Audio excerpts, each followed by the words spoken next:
bạn này bóng phố nó nghe này tray tê tên nào hay tray này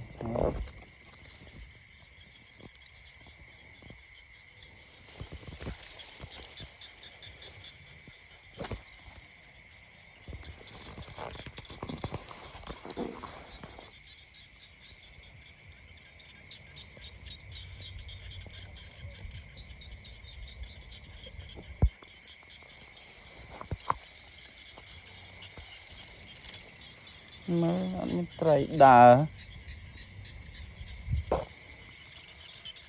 cho này được khi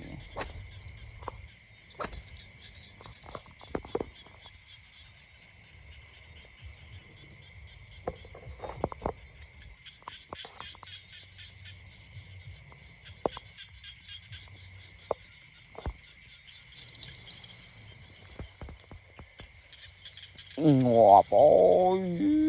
thùng lòm la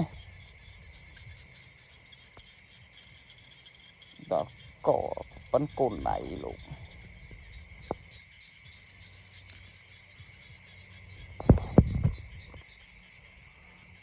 con lên cái vinh